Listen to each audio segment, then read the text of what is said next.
It's the Napa Gold Filter Cell, featuring up to 60% off filters for everything from your car, your backhoe, to your side-by-side. Get your machine fired up this season with Napa Premium Synthetic Oils, $3.99 a quart. Napa Synthetic Blend Motor Oils, $3.29 a quart. Seafoam Motor Tune-Up, $7.99 a can. The Gold Filter Cell, now through March 15 at your Preston to Providence Napa Auto Parts. Napa know-how. Napa know-how. Does your house have that closed-up smell? Do you feel like you're dusting more frequently? Have you noticed an increase in allergy symptoms? It might be time to have your air ducts cleaned. Call a Logan-based business, The Duct Hunter, at 435-770-4813 for a quote and to schedule an appointment. We are the Duct Hunter. Breathe better, save money, protect your home. We are the Duct Hunter. It's time for the Garden Guide with your host, Mark Anderson from Anderson Seed and Garden. New research suggests that people are more likely to eat vegetables if they have a tempting name. What would life be without homegrown tomatoes? All the two things that money can't buy. That's true love and homegrown tomatoes. From gardening to landscaping. Today we are going to try and create garden eyebrows. Kind of like the flowers are sprouting directly from your hair. That makes sense. Phone lines are open at 753-KVNU or 800-369-KVNU. Kind of like eating vegetables. It's the Garden Guide, now on KVNU 610 AM and 102 FM. And we welcome you to the new season of the Garden Guide. How exciting is this? 2025, here we go. And although I was scraping a little frost off the windshield this morning before coming into the studio, hey, it's time to start getting out into the yard, isn't it, Mark? It is time to get outside. Yeah. It is. And we've had some brief periods in the last couple of months where you could actually get outside and do some stuff. I had somebody come in the other day, they're like, well, I mowed my lawn in January, so... So it's just many like, people. you mowed your lawn in January. It's like, yeah, well, it's getting kind of shaggy. So it's like, all right. More like they just wanted to fire up the lawnmower. It's not like you could really mow the lawn because the lawn's still pretty dormant. But I saw a lot of people as a joke. They were out mowing their lawn on Christmas Day just to say they could do it. And I'm like, okay, sure, whatever. If it gets you a couple likes on Instagram, that's sure. Right. That's right. Guess we didn't get to use the snowblower that much this year. No. So we had to kind of like, warm up the lawnmower instead. I want to say, I think I fired it up once this year, and that was it. We did a couple times at our place, so not too bad. But you look at our snow totals, and we're like over 110%. So it's just like, dang, we're sitting really good. Beaver's got like what? 81, sitting just over 70, or just I think I looked yesterday. It was like 81 inches. Now? Yeah, 81 inches. So we've got snow. We've got snow in the right spots, but it's been a little sparse down here, which means we can probably start gardening as soon as that soil dries out. So that storm we had this week was pretty wet. That was a really wet storm. Brought us over an inch of precipitation in 48 hours. Wet storm. So when things dry out, that means we can get outside and we can start planting our early crops. So early crops can go in. We had some excitement in our garden this last fall. So we purchased our parents' property. Oh, yeah. Right next to our home. And that's where our garden is. That's where Dad's garden was. And so we've been gardening there for the last few years. And we decided we might want to build a house back behind that area where the garden is. And so we put the infrastructure in for that. And so we put, sewer and water and electric lines and everything in. And it kind of messed up my garden. So I'm excited to garden this year, but I'm not as excited because I know how much work there's going to have to be to put it back in shape, because they dropped all the pit run and the gravel and everything right there in the middle of the garden. So I went home one day and it's just like, oh man, it's like you had to put that right in the middle of my garden, huh? It's just like dump all this gravel, all this rock. And we've been working for so many years to get all the rocks out. So there's like no rocks in my garden. Well, now there's plenty. Now there's rocks back in the garden. We're going to be raking all year. So that's been a little disappointing. So I can't say I'm as excited this year about gardening, because I know how much work it's going to take. And I have to put the fence back up. I had to take the fence down to do that. Well, and that brings up a good point, because one of the things that I was out in the garden last weekend getting muddy because, it was really, really mud, wet. Yeah.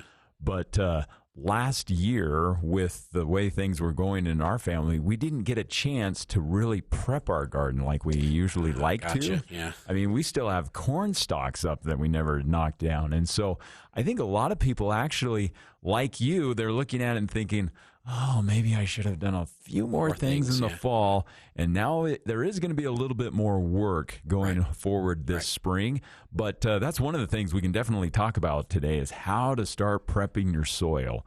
Whether you did a little bit in the fall to get it ready, or maybe you're like me and didn't get a chance to touch it at all, and so you're going to be starting from scratch. There's a lot of great things you can do. And it's always best to try and amend the soil in the fall, but we can definitely do some this spring as well, too. You just can't do as much.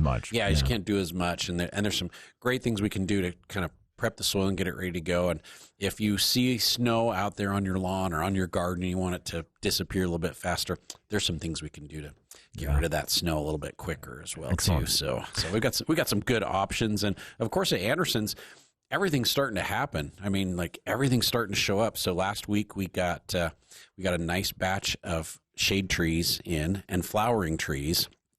And we're doing a special sale that we've never done before. So our bare root fruit trees should start coming in next week. So I think our first shipment is going to come in probably Thursday or Friday. So by the end of next week, we should have all of our bare root, well, not all of them, but a good portion of our bare root fruit trees. But this year we decided to bring in some shade trees to do a sale with, along with the bare root fruit trees. And it was many years ago that we decided to try and do the bare root shade trees because we were being so productive with the bare root fruit trees that we brought the shade trees in, and it was a disaster. It was really difficult. The root systems were too big and they were just really hard to handle, and people had a hard time getting them planted and being successful with them. So one of our growers this year gave us offered us a promotion that we could do with some 5-gallon shade and flowering trees, and the prices were pretty much about the same as like if we bought them bare root. Yeah. And so we're like, dang, these are some really good prices. And so we decided to bring in 300 shade and flowering trees. So they're all here. And we're doing them for 30% off, which is basically what we're selling the bare root for.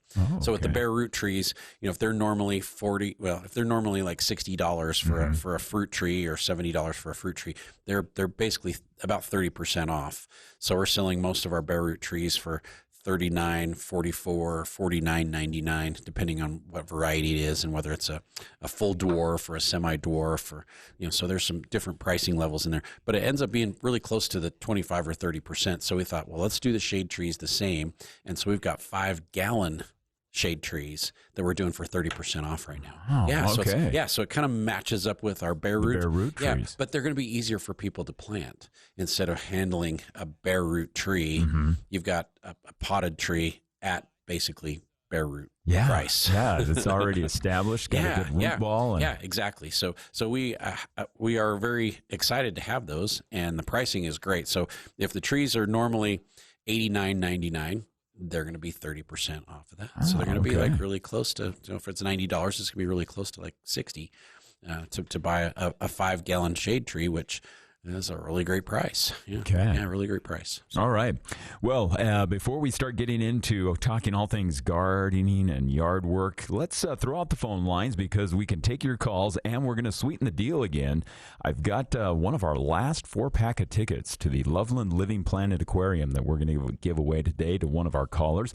All you have to do is just call in with a question or comment for the Garden Show here for the first episode of this year's season, and we'll put you in a drawing for a 4-pack of tickets to the Loveland Living Planet Aquarium. Now, you have to use these by the end of this month, so you've got a few weekends left.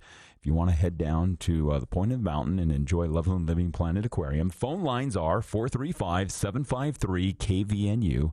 That's 435-753-5868 for a question, comment for Mark Anderson of Anderson Seed and Garden here for the Garden Show. And one of the first questions I got to ask, Mark, is, last time we were talking, we were going into the Christmas season, and we had the Christmas open house, and a lot was going on during Christmas. And how was the Christmas season for Anderson Seed and Garden? Christmas season was actually great, and the holiday celebration downtown on Center Street was so much fun. It was so much fun. Yeah, it was really a lot of fun, and we had we had 17 or 18 entries for the light parade. Mm-hmm. So the light parade turned out amazing. It was awesome. In fact, we're looking to try and expand that a little bit bigger route next year to try and get people to spread out a little bit more, because everybody's like crowded right there, right there close to the arch on Center Street, which was really cool, but it was hard for some people to see. So we're going to try and spread that out a little bit more. And then the fireworks were amazing, of course. So it was really a fun event. But the Christmas season was great for us. So no complaints. And it seems like everybody was excited to decorate and just enjoy the holidays and have a lot of fun. So, and I always tell you, one of the highlight traditions of our family over the last several years is getting a big amaryllis bulb that we put, and I gave them to my mother-in-law and to my parents, and just gave them around to different family members, and just gorgeous colors this year. Yeah. It's just so much fun. They've been so pretty. Yeah. We had one at home that put out 3 flower stems with 4 to 5 flowers on each stem. Wow. Yeah. So we had about 14 flowers off that one bulb, and it's just the flowers were massive and just a really deep red color. It was beautiful. It was really nice. I think my mother-in-law was questioning because I gave one to her and I gave one to my wife, and my wife's blossomed and was really gorgeous through Christmas, and my mother-in-law kept saying, mine hasn't started blossoming yet. Do you not love me? And I'm like, well, maybe the amaryllis bulb is telling you something. But you know what's amazing, though, is it bloomed right around New Year's. Yeah. And then she cut it down, and it bloomed again. Yeah, it'll bloom more. And so I said, hey, there you go, Mom. You know what? Yep. I really do care about you. It's a lot of fun to grow them. And it's very enjoyable to watch them bloom. And it's very satisfying to try and get them to come back again as well too. So a great holiday tradition for us at Anderson Seed and Garden to have those amaryllis bulbs, and we get such good feedback from everybody that buys those and gives them away as gifts, and the gift receiver comes in and tells us how awesome their gift was and what how much they enjoyed it throughout the entire holiday season, or all the way even through January as well too. So amaryllis bulbs really are a lot of fun. So as I was mentioning earlier, a lot of things happening at Anderson Seed and Garden. We've got our shade and flowering tree sale going on right now. In fact, those are all here. We do have some bigger trees than the 5-gallon as well too, if you need something a little bit larger. But the 5-gallon trees are 30% off on our shade and flowering trees that we've got in stock right now. But we also have onion plants. So the onion plants have started coming in. I think this week we'll get onion sets as well as potatoes. Probably going to come this week. So a few potatoes and onion sets. I know it's early for people to get things planted, but I've got customers coming in right now asking for potatoes and for onions, and next week we should get some raspberry plants and some honeyberries are going to come in as well too. So strawberries will arrive right after that, and I mean just everything's starting to roll into Anderson's. Yeah, excellent. It's time for spring, so.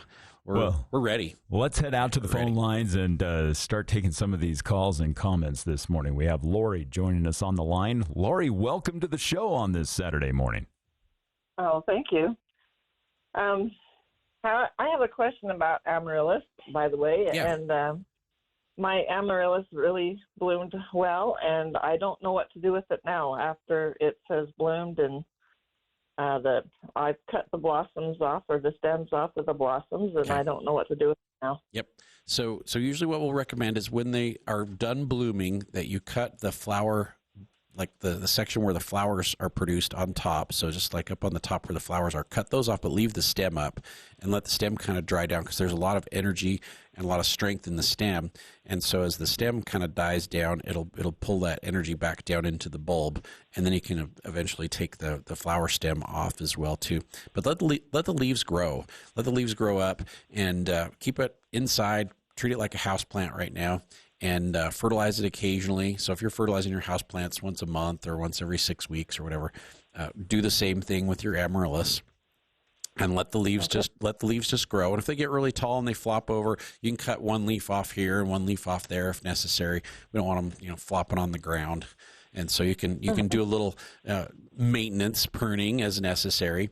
And then what we do with ours is end of May, 1st of June, we will take those and take them outside, and you can plant them right outside. And we'd recommend a partially shady, partially sunny location in your yard where it's getting some sun, but not direct sun all day long. And then continue to fertilize it. Once a month would be great. Get some strength back in the bulb. And then by end of September, when it looks like it's going to freeze, we'll go out and we'll dig those up and take the dirt off the bulb, trim the top off so it's clean. There's no leaves left on it. And then we'll put it in a paper sack and put it down in the basement and just let it rest for a couple months. So usually we'll let it rest until about early or mid-December. And by then, sometimes you've got a flower stem starting to come up already. So it's definitely doable. It will never bloom as vigorously as it did the first year. It's hard to get the bulbs back to the size that they were before, and you'll put like one flower stem out, maybe two flower stems if you're really lucky, but it'll still bloom for you, but it won't bloom as much. Okay. All right. All right. Well, that sounds great. Cool. Appreciate it. You're so welcome, Lori. Great to hear from you. Thank you. Okay, bye. All right, bye-bye. And that clears up a phone line at 435-753-5868. If you have a question, comment for Mark Anderson of Anderson Seed and Garden here for the Garden Show. And, of course, everyone that calls in has a chance to win 4-pack of tickets to the Loveland Living Planet Aquarium that we'll give away at the end of the show. So if the garden area is started to dry out, what crops can start to go in around now? Right. Peas? Yep. So we've got like all your early crops can go in as soon as the soil is workable. So we're talking peas, spinach, lettuce, radishes, onions, cabbage, cauliflower, broccoli. We'll have plants of those here pretty soon too. So we'll have plants of the cabbage, cauliflower, broccoli, probably some kale as well too, Brussels sprouts. Those can all go in basically as soon as the soil's workable. If you're doing plants, then you want to protect them just like a little bit.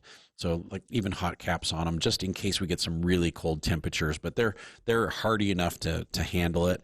But it's good to protect them a little bit when you first put them out because they're used to being inside the greenhouse compared to out in the garden. And then we can plant kale as well too. So kale can go out, and we've got seeds for all these plants. And we will have some plants, and we definitely have the onion plants in right now. And so those could all go in right as soon as you can get out there and it's not muddy and you can start planting stuff out in the garden. And if you hadn't noticed, prices at the grocery store have not come down. In fact, in some cases, they're going up because of all the turmoil that's going on right now. And now's a really great time to garden.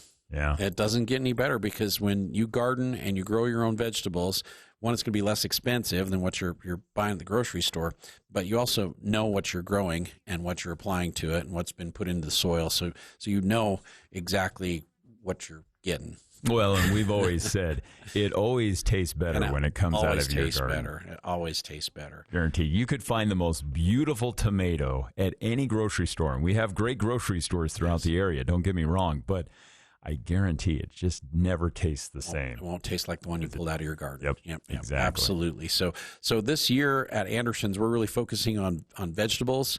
And one thing we've done in the past is we put together our package of how to feed your family for $45. And so for $45, you can buy enough seed to fill a 2,000 to 3,000 square foot garden. Okay. Which is really, really inexpensive because every time I go to the grocery store, it's $45 or $50. Like easily. every time. And that doesn't mean I have a full cart either. Yeah. That's like a couple items and it's $50. Or a dozen eggs and that's it. Exactly. Yeah. And so this would be a great year for you to think about maybe expanding the garden a little bit more or using the garden a little bit better than you have in the past, because it's going to make a difference in how much money you're spending at the grocery store. And like you said, Will, it always tastes better. Yeah. It's always cleaner. You know what pesticides have been applied to it. You know what fertilizers have been applied to it. And it's just better for you all around. And so this is a really great year. So we have put that package together again this year, and it's called a Feed a Family, and it's got a whole bunch of seeds in there, common seeds that people are going to be planting in their garden. Of course, at Anderson's, the best part is to come in and get the seeds that you want. But if you're not quite sure what to do, we've got this Feed a Family package, and it's got all the seeds in there that you would need to grow a 2,000 to 3,000 square foot garden and harvest enough to really feed a family of 4 for the entire summer and have a lot of food left over to store for the winter time as well too. So you'd be storing onions, you'd be storing squash, you'd be storing, of course we don't have potatoes in the seed package, but, right. but you would add that. You would want to do that too. Yeah. And so, for a small investment, you can harvest enough food, to really feed your family for a year off of it. Wow. Yeah, okay. Yeah. Well, and I know just a few people in our neighborhood, some of them younger families, and they say, well, I just don't know anything about gardening. I've never done it before, and it looks like it takes so much skill and talent and knowledge. But, there are a few plants, and I think of, like, for example, squash plants. Yeah. That really you don't need any skill to be able to grow zucchini. I mean, let's be honest, right? And so there are some of those plants where it's really pretty simple to get started. It really is. Yeah. Yeah, it really is. And of course, at Anderson's, we have all the planting instructions on planting things. And then on our website, we have specific information for every single vegetable that you can grow here and how to plant it and how to care for it and how to fertilize it and how to water it and how to harvest it. So we have step-by-step instructions on every single vegetable that you might want to ever grow in your garden and exactly how to do it. And there's some years where you might have a disaster with, something didn't grow very well. It's like my carrots didn't come up very well, or my beets didn't do great, or, my corn didn't produce. But we can help you tweak that and figure out how to improve on that each year. But it seems like there's always something that somebody struggles with, but that's normal. I mean, that's like absolutely normal. You're not going to have a perfect garden the very first time you throw it out there. It takes some time to figure out how to grow things, and everybody's garden's a little bit different. There's a little bit more shade here. There's a little bit more sun here. Your soil's got a lot of clay or a lot of rocks. Every garden's a little bit different. So it takes a little experimentation and a little bit of time and a little bit of patience to figure out what's going to work perfect in your garden. But then once we get that down, then you can repeat it like year after year after year and just have it do exactly the same thing because you know what your conditions are at that point. So it was one of those years last year why for some reason, I don't know why, we could not grow pumpkins. Yeah. Squash were coming up fine, beans were coming up fine. We had more corn last year than we've ever had, but yet we could not get a single pumpkin. Pumpkins were the pits to grow. Yeah. So it's just, sometimes you win, sometimes you lose. And last year, it was a difficult year for really some of the squashes and pumpkins because of the way the weather kind of worked in May and June. We had that really, really late frost last year. I think it was the 18th of June. We had frost that damaged stuff throughout the valley. If you didn't have your plants, like your squashes and your pumpkins, they're the ones that are most susceptible to that. So if you didn't have those protected, it really, really knocked them back a little bit. So we didn't get like pollination on our pumpkins until July. And so they were really, really slow going. So if your plants were struggling between the weather and the frost and just even getting them to set fruit, they didn't really produce as well. So not as good a production, but this year might be something different. Yeah. So who knows? You might have like the best pumpkins and squash ever, and then your corn was the pit. And so. or the beans just don't come up. So got a lot still to talk about this morning, and we can take more of your calls and your comments at 435-753-KVNU for the Garden Guide. If you have a question for Mark Anderson of Anderson Seed and Garden, we're just about to head into our bottom of the hour news break. Before we do, though, if you weren't joining us at the beginning of the show, right now shade trees on sale. Yeah. So bare root fruit trees are coming in this coming week, and so it'll be probably the end of the week by the time those are ready to go. But we decided to do it's not even a bare root shade tree, but it's a shade and flowering tree special this year. 5-gallon flowering and shade trees, and I have a whole bunch of different varieties. We have 300 trees. They're in 5-gallon pots, and they're 30% off to start the year off with. So it's going to match our bare root price on our bare root fruit trees with the shade trees. Home and Garden Show is coming up in a couple weeks. Yes, it will be. I looked at the calendar today. I was like, Home and Garden Show's in like 2 weeks. So weather better be good. I know it snowed like crazy last year. Yeah.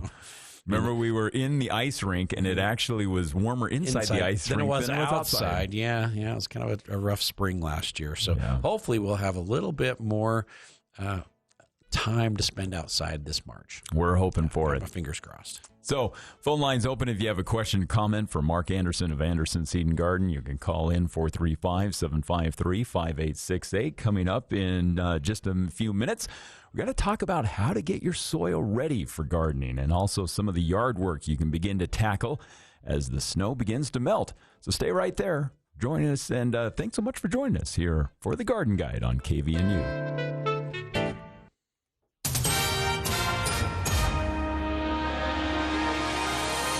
With your KVNU News update, I'm Will Feelright. A traffic alert to be aware of. A section of Valley View Highway will once again be closed this weekend. UDOT has informed us that a section of 2nd North from 1400 West to 1900 West will be closed Sunday night beginning at 8 o'clock and will remain closed until Monday morning at 5 a.m. Now, during the closure, traffic will be detoured around the construction site by way of 200 and 600 South. That closure is expected to only last for several hours and be lifted by 5 a.m. Monday morning. But crews have also noted that coming up on Tuesday, as crews work on a sewer project along 200 North, that eastbound traffic will be completely shut down Tuesday as part of a multi-phase project of putting in new sewer lines along 2nd North. Meanwhile, in other news, Judge Kevin Christensen, a 1st District Justice Court judge in Brigham City, has been arrested for allegedly chatting with others online about sexually abusing children, according to law enforcement. The 64-year-old man was booked into the Box Elder County Jail following an investigation by the FBI's Child Exploitation and Human Trafficking Task Force. Now, according to the arrest affidavit, FBI agents became aware of an individual in Box Elder County using an app to communicate with others about sexually abusing, sexually exploiting, and enticing children back on February 28th. Now, Christensen is suspected of chatting with and sending explicit photos to several children. Now, the agent also reported that in chats with adults, Christensen expressed an interest in young children and solicited child sexual abuse material from other users. Well, looking at mostly clear skies the next several days as daytime temperatures are going to stay right around the mid to high 40s with overnight temperatures around the high 20s. Will Feelright for KVNU News. I'm Jim Basquill, and Nikola Jokic wasn't joking with the Suns on Friday. Jokic gets a pick from Porter, throws it to him as he leaked out. Got 2 hands! Pick and roll, Jokic to Porter. Denver leads it by 9. Jokic in the game tonight, 31, 20, and 20. That's the Altitude Radio Network. Nikola Jokic, 31 points, 21 rebounds, career high, 22 assists. Denver outlasting Phoenix in overtime, 149-141. Jokic became the first NBA player with a triple-double of at least 30 points, 20 rebounds, and 20 assists. Meantime, Zach LaVine outshining De'Aaron Fox in Fox's return to Sacktown. LaVine scores 36 with 7 threes along the way.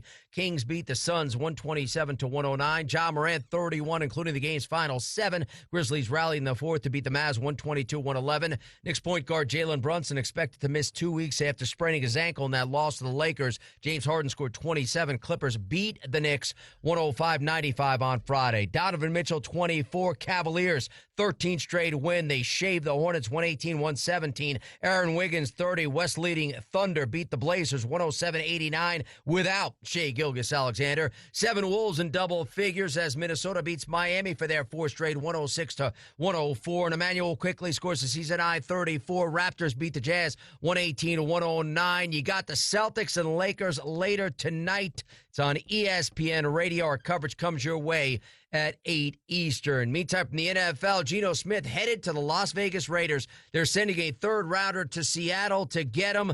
The 2-time Pro Bowl quarterback reuniting with his former coach, who's now the coach in Vegas. His name is Pete Carroll. NHL, Jacob Chikrin scores the go-ahead goal in a 4-goal third. Caps beat the Wings 5-2. Taking the guesswork out of gardening. It's the Garden Guide with Mark Anderson from Anderson Seed and Garden on News Talk KVNU, 610 AM and 102.1 FM. And welcome back to the show on this Saturday morning.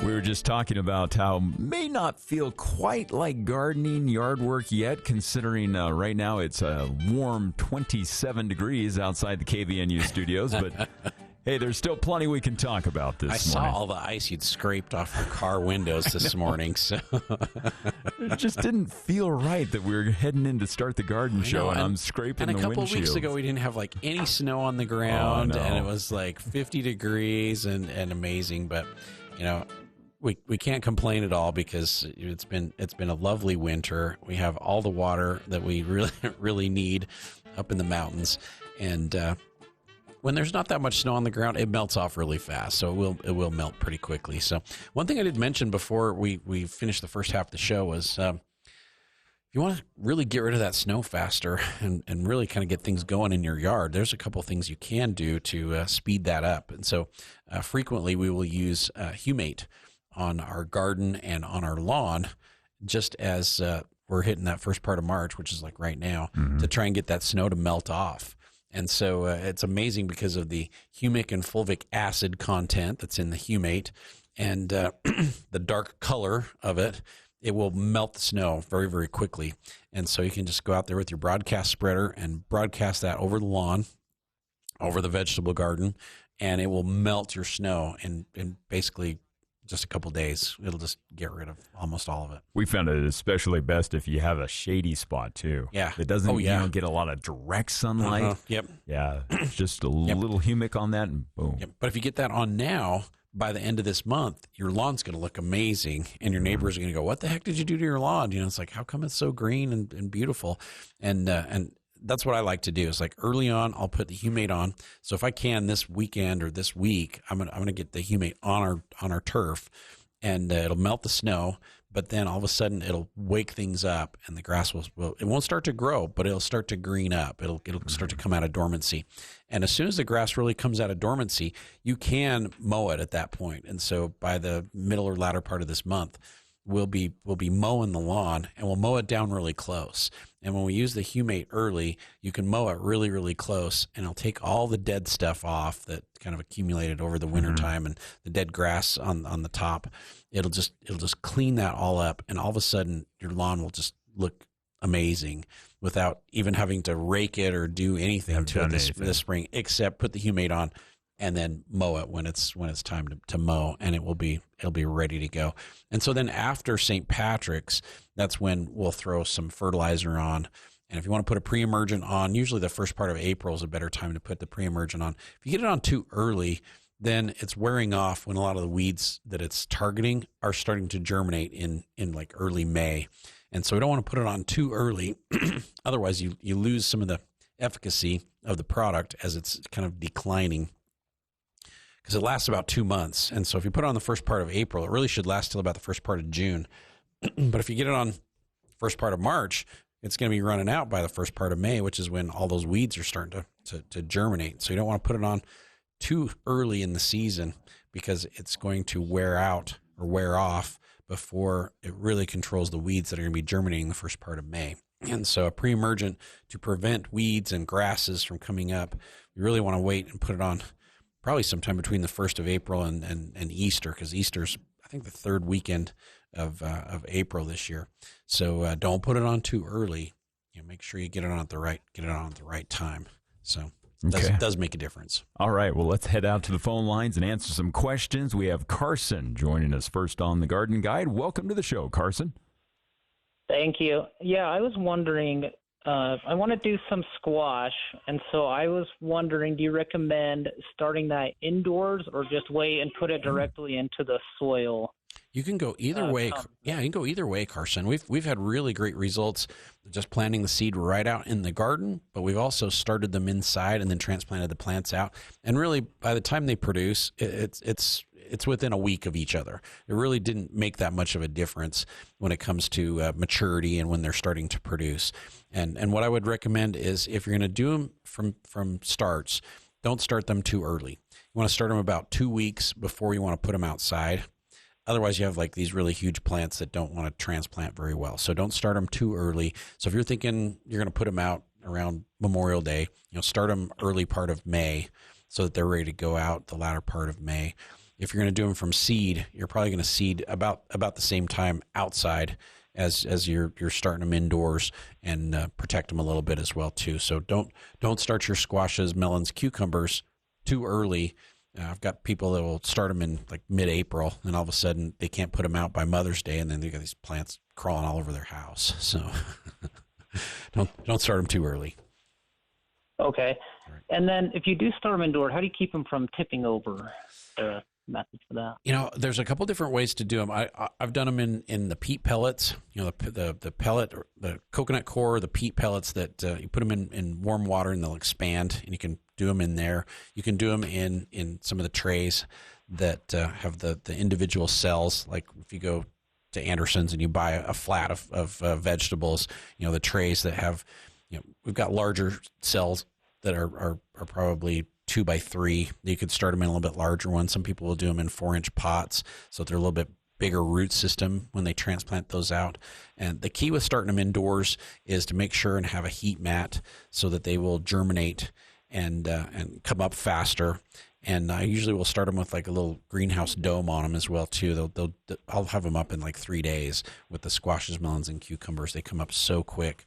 But then as soon as they germinate, get that dome off so that they get some air circulation and lots of light. And so if you're doing them inside, you really need an artificial light system to help with that, because the window just won't produce enough light. They'll get leggy and they'll kind of start to flop and fall over as well too. So artificial light, heat mat, little greenhouse dome, and you'll be set. Good to know. Thank you. You are so welcome, Carson. Hey, on our website, we've got some really great information on how to start seeds, and it kind of walks you through the process of how we start our seeds indoors. And we teach classes on this as well, too. We just had a class like last weekend on starting your seeds indoors, but we'll probably do it again. And then I think next weekend we've got another class coming up on how to plant bare root plants as well, too. So we're constantly doing different classes at Anderson Seed. So thanks, Carson. All right. Thanks. Yep. Bye. Have a good one. All right, and that clears up one line at 435-753-5868 if you have a question for Mark here during the Garden Guide. But let's go out to line 2 as Steve is joining us on the phone. Steve, welcome to the show. Good morning, guys. Nice to hear you back on the air again. Thanks. Good to be back. Yeah. Hey, I've got a couple trees, peach trees, early Albertas, that are probably about 10 or 12 years old. They've done really good for the years, but they've really struggled the last couple winters since we had that really bad winter. They just kind of keep dying back branches. The main stem, or the branch coming up out of the ground, is probably about 6 inches across at the biggest, I guess, and where they start to fork coming up is probably about 5 foot off the ground. So what I've got is sections are starting to die off and come back where I've only got like one branch coming off the side that'll arch over, and been trying to prune that. My question is there any chance if I cut that back way short on these early Albertas that I get them to restart some new shoots coming up, or is it just going to kill the tree? Am I better off to just dig them up and plant new ones and start over? It won't kill the tree, but you'll have some very unusual growth coming off, and it'll be hard to train that into kind of that vase shape that you've had previously. And it's not uncommon for a lot of the peach orchards to consistently plant new trees to replace the ones that gradually die out or get damaged or get diseased. So I would probably recommend you plant a new tree or two to replace the ones that are struggling right now. And then as they start to get a little bit bigger and mature, you can take the other ones out, and you've got another mature tree that's ready to go. You can train from youth to be the shape that you want. So, yeah, a lot of damage the last couple of years on some of those really hard winters. It was, 2-3 winters ago where we had the 20 below for 2 weeks, and it just really did a lot of damage to the stone fruits, especially the peaches and the nectarines and the almonds throughout the valley just really got hit. So I understand where you're coming from. All right. Well, sounds like I better start planting. Yeah, definitely prune as much as you can. Fertilize them this spring. Try and encourage some new growth. You can try and encourage branching to go back into the areas where you had to take some of the branches out. But at some point, you're probably just going to have to take those trees out, and I would just get some new ones going right now.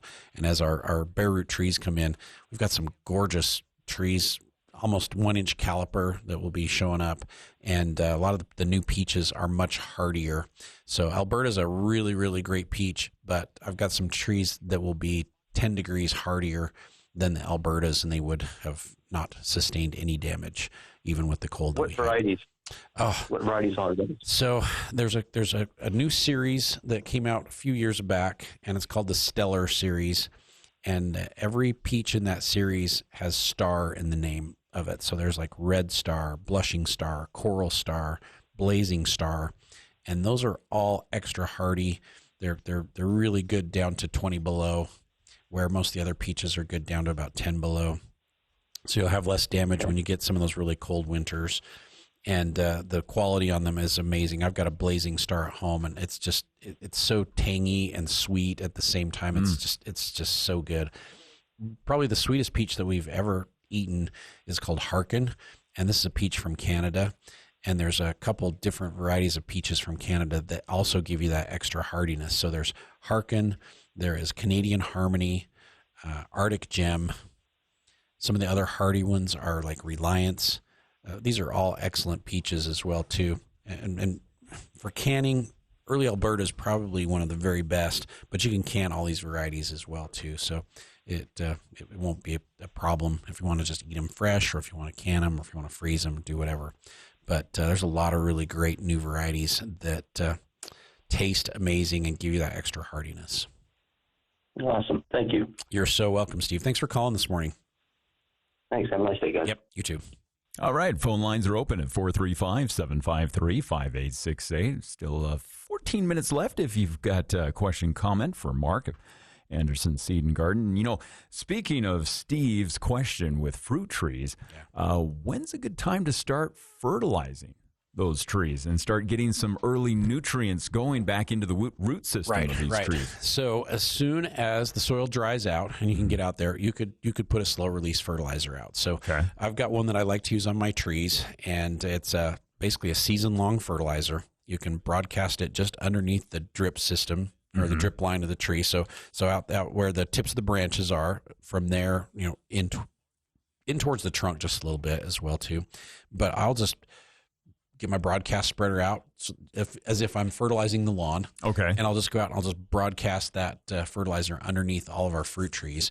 And it's got a slow release nitrogen. It's got some phosphorus and potassium in there, and lots of micronutrients as well too. And that's really the key to getting your fruit to taste good, is to continuously add a little bit of micronutrients. Yeah. You gotta add some. And surprisingly, there's a lot of people that just don't ever fertilize their fruit trees. They just think that there's plenty of nutrient there in the soil, and all it takes is 3 or 4 or 5 years, and all of a sudden the trees have used up all the nutrient that's out there. And you want to supplement that every year. So a slow release fertilizer like Start and Grow would be great. I like the Pro Grow 365 because that lasts the entire growing season. And there's some really, really great fertilizers out there that you can use in fruit trees. You can use in your vegetable garden. You can use in flowers and shrubs as well too, that have that longer residual and a longer lasting feed that just feeds them slowly over the entire season. And that's a great way to go with the fruit trees. Okay. But a high micronutrient package is really, really important. Our crews are out out pruning trees right now. And so they're pruning fruit trees for a lot of our customers. And one of the things that we recommend is that they do, after they've come through and pruned, is that they do a dormant spray. And so a dormant spray, we do a dormant oil, which kills any insects or insect eggs that have wintered over from last year. And so it's great for kind of giving your tree a good, clean, fresh start. But it's not going to stop insects from coming later throughout the season. But it just kills everybody who's wintered over from last year. But then we put a disease control in with it as well too, that will stop diseases that have wintered over from last year. So it's going to work on powdery mildew and peach leaf curl and shot hole fungus and cornium blight, and works on a lot of different diseases on apples and pears, but also on all the stone fruits as well too. And it gives you a good, clean, fresh start for diseases as well too. So very, very important to put that on in the next month before the leaves start to come out, before the trees bloom. We want to do that dormant application with a disease control in it, especially if you've experienced like fire blight or shot hole fungus or some of those other diseases the last couple of years. This will really, really help with that. So a dormant oil or a horticultural oil, mixed in with a nice fungicide like, we could do copper soap. We could do fungicide 5. I love the fungicide 5 from Fertilum. That's one of my very favorite products to use since it's all organic, natural disease control, but it's very, very effective on a wide variety of different diseases. So very easy to mix, inexpensive, and it blends in really well with the dormant oil as well too. So a high yield dormant oil and fungicide 5 or a copper soap or a copper fungicide type product. Mix those two together, spray the trees down, branches, trunk, twigs, the whole thing, and just let it do its job. Yeah, really help. Really makes a big difference if you do that early on after you've pruned. Okay. Yeah, after you pruned. And you know what? If we have a few minutes, maybe we can talk about a few pruning tips. Oh yeah. For people that are good time to do that this month. This is like prime time for pruning trees. So. Okay. Before we get to that, Kathy's joining us on the line. Kathy, welcome to the Garden Guide. Good morning. We're glad to hear you guys back. Thank you. Last year I planted some wildflowers in a little garden spot, and I just don't quite know what to do with them. Obviously they all died and everything, but should I trim it down? Should I just let it go? What do I do? With the wildflowers, usually we'll say just mow them down, and a lot of times they'll drop seed, and so we want them to drop seed because then you'll get more flowers coming up instead of just the ones that are established, and especially your annuals. If you make sure and drop that seed, then all of a sudden you've got annuals coming up all over the place instead of just a few here and there. So cut it down. You can kind of gather it up if you want and compost it. But normally we'll say, cut those flowers down by the end of the season and let them drop seed and do their thing. And we're not talking end of the season, end of August. We're talking end of the season, probably into October. But when the seeds have had time to mature and develop, so you can kind of replenish the plants that have kind of gradually died out over time. So. Okay, can I cut them down now? Because I didn't do that in. Absolutely. Okay. Yep, absolutely. Pick a nice day when it's not too muddy and the sun's out. So. That's not going to happen. Yes, it is. Yes, Someday. It is. It's coming. It's coming, Kathy. So. Okay, thanks so much. You're welcome. Thanks for calling. Bye-bye. All right, bye-bye. KVNU is 752-753. KVNU is the phone number. We've still got 8 minutes if you've got a question, comment for Mark or here on the Garden Guide. 435-753 KVNU is the phone number you can always call in for the show. And we briefly mentioned it just before Kathy's call. This is the time if you want to do some pruning of those fruit trees. Oh, yeah. And there are a few simple tips for some of the amateurs like myself that you can do a few things and you're not going to kill it. Right. You're not going to scar it. Yep. We've got our planting guide. Our pruning guide is in our fruit, like our fruit growing guide. And so it's got like all the small fruits in there, but it has all the fruit trees as well. And then it's got a 4-page pruning guide in there that helps you learn the parts of the trees, how to make the cuts, where to make the cuts. Mm-hmm. And if you read that, and it's on our website as well too, so you can go in there and get the pruning guide, and it will make you comfortable enough where you feel like you can go out there and do some pruning on your own and not damage the tree. But some of the rules that we start off with is the first thing: anything is dead, damaged, diseased, or broken just needs to come out. And so I'll try and get in there and take out the biggest branches that need to be taken out first. That way you don't end up making a whole lot of little small cuts and then finally realize, oh, I need to take that branch out anyway because it's got some damage on it right here. So we'll go in and take out anything that is dead, damaged, diseased, or broken. That's the very first thing. Then we'll take out all the water sprouts, and that's the growth that is just shooting straight up off the branches. And so that's very unproductive growth. It usually has a different coloring to it than the rest of the growth on the trees. So water sprouts, gone. Then any branches that are crossing over or rubbing up against another branch that are redundant, branches that are redundant. So if you've got like a trunk that's coming up and you've got 4 branches all pointing in the same direction in one spot, it's like you don't need 4 branches just like one on top of the other on top of the other. So you're going to pick the best one, and then you're going to take the other 3 out. And so by taking some of those bigger branches out, And especially the ones that are eventually going to just like go over the top of another branch or crisscross or crossing over, or shooting back into the center of the tree. Just completely take those out. And it will save you so much work later on because you've taken all the big stuff out first. Then you can go in there and you can start to direct the growth of the tree. And you can say, okay, I don't need you to grow out anymore. I want you to bush out more. So you can take off the terminal bud to encourage the branch to spread out.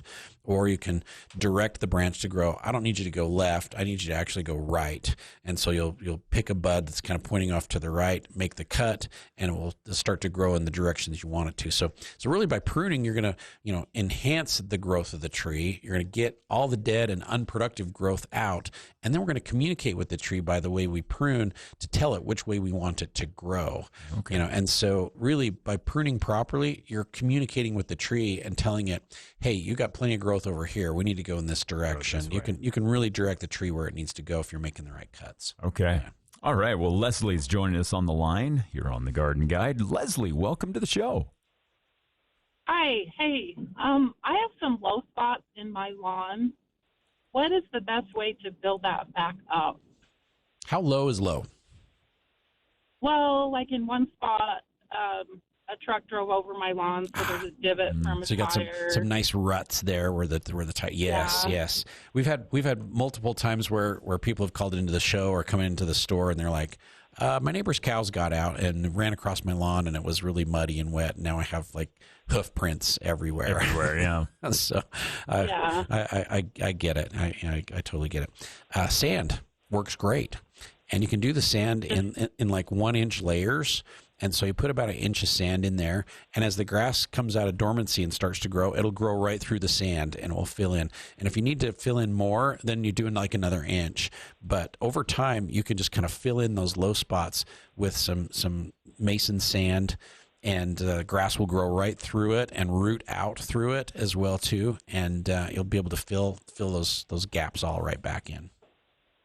Okay, you said mason sand. Yeah. Where do I get that? Oh, any of the hardware stores, they have bags of sand that they've got for like playgrounds or sandboxes. You could do that, or mason sand is what they'll mix in with the concrete to do different projects with. So you can buy bags of sand at Lowe's or Home Depot, or we carry sand at Anderson's as well too. Yeah. So yeah. And if you're needing more of it, then you can probably head to a landscape yard where they have bulk and Logan Landscape, Cove Sand and Gravel, Rocky Mountain. They've got bulk sand if you want to get like a truckload. So.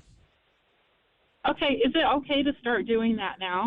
You could absolutely do that right now. Just don't do too much. That's what I'm saying. Do like an inch at a time. So if your divots are like 3 inches deep, start with 1 inch, and it's not going to be perfect right off, but all of a sudden that grass will grow right through it, and then you'll go, now I can do some more, and then you can just fill that right back in. And that's kind of what they do at the golf course. You take a big divot out, and they've got sand right there on the golf cart. And you just like sand with a little bit of grass seed in there, and all of a sudden you got new grass taking over where you took that big chunk out. So, okay, thank you. You're so welcome. Good luck with your turf, Leslie.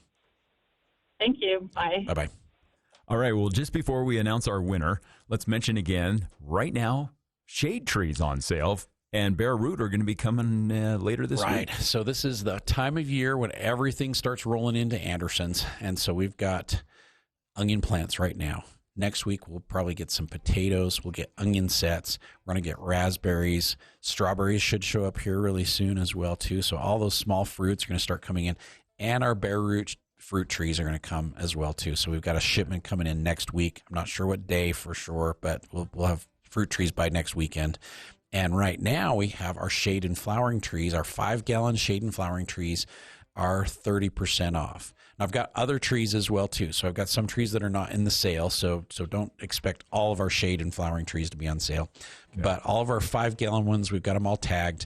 They are 30% off, and that's to kind of mirror our fruit tree, like our bare root fruit tree sale. Because bare root, they're about 30% off, and so we figured 5-gallon trees, we'll do those for 30% off as well, too. Right. So great start to the season with some great sales at Anderson Seed and Garden. Excellent. All right. Well, I'm going to roll the dice here, Mark, and you tell me when to stop. All right. Roll them. All right. And our winner is Carson, we're going to be contacting you here in just a minute to line you up with those tickets to the Love and Living Planet Aquarium. Thank you to all of our callers this morning and for everyone for listening here on the Garden Guide. It's exciting times, Mark. Winter is on its way out and spring is coming in, and so it's time to get out into the yard and join us again next week here on the Garden Guide on KVNU. Happening in Washington when it's happening on Wall Street.